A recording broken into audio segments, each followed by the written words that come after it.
Hey YouTube, this is just a quick unboxing of some new camera equipment I picked up the other day. Well, actually I ordered it last week from the UK, and as you can see it's the Hague twin shoulder support. It's something I've wanted for a few years now, and I just thought the price was a little high for what it is, and it looks like something you can probably build yourself.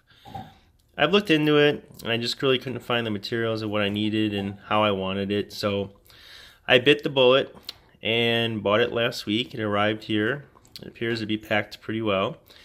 I have one of their other shoulder mounts. It's the single one that has the handle below. It's basically this here over one shoulder. It doesn't have the bar here or in the back, or obviously the second one.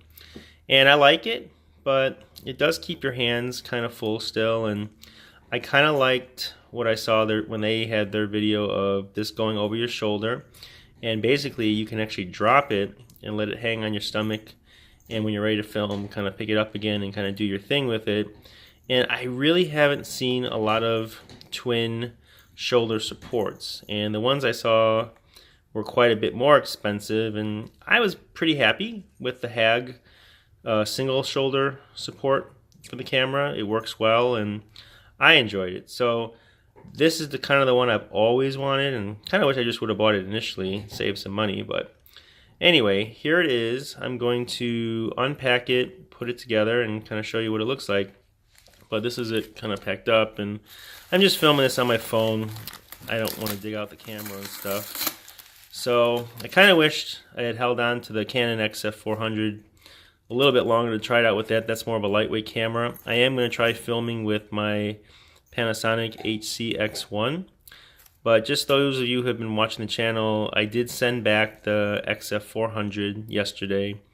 It just doesn't meet my needs, and I'm going to hope that Canon drops an XF500 next year, and I'm basically hoping they put it in the XF200 body with the 4K sensor and chips. So that's a whole other video. I'm going to get this unpacked a little bit, put together, and I'll be right back. Okay, so this is it unpacked. It was actually packed very nice, very secure, so I don't think anything got scratched in transit or bent or anything. I mean, I guess I'll know once I start putting things together, but it looks good to me. As you can see, it's just 6 pieces, and it looks pretty easy to put together, so I can't imagine it's going to take that long. But one thing I do want to point out, I believe this is a Manfrotto base, and I think that's probably what brings the cost up yet. But in case you're wondering about the brand, it is Hague. I think I'm saying that right. So pretty excited to try this out and see how it works in the field, and I'll be doing some, I guess, some motion filming videos with it in the next day or two, maybe even something tonight. So this is it unpacked, and I'm gonna put it together. I'll be right back. Okay, so I did just finished putting it together. It took about 5 minutes. I didn't even need a screwdriver. I just used a penny. Very, very simple. So you had these arms here, and they just go together with this little twist thing. This bar went here in the middle, and that other piece went in the back down here, and these were just kind of here. So it feels pretty well built. It's really lightweight, and it does give you some flexibility, and depending how long your arms are and things like that.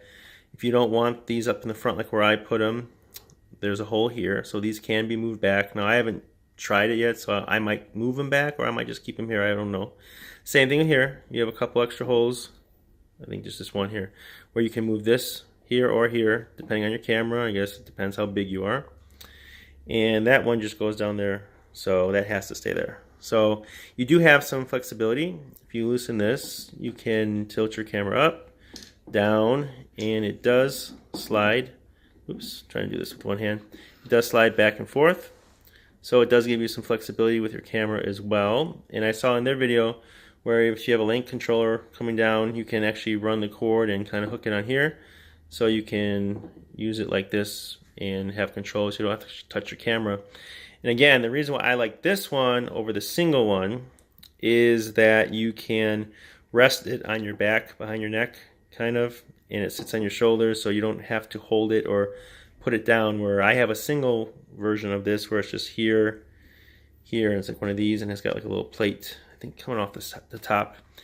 So, which is it works well. It's just not as convenient. There's something about this. I just really liked the double shoulder one, and I just haven't seen too many of those for sale. And this was, I don't know if the exchange rate was better, but it came out pretty good. I want to say it was about 185 bucks, and some of them would say, "Oh, you can build this yourself for cheaper," which you probably could, but everything's measured fine. And I know this. I'm almost positive this is a Manfrotto base, so these aren't cheap to begin with anyway. So I'm happy with the price. Not too bad. So I will let you know how it works the next day or so, and maybe even tonight I'm going to try to give it a whirl and see how it works with my Panasonic HC X1, which is a little bit more of a heavier camera. And I have the Sony NX100 here as well. So, all right, thanks for watching. Let me know what you think.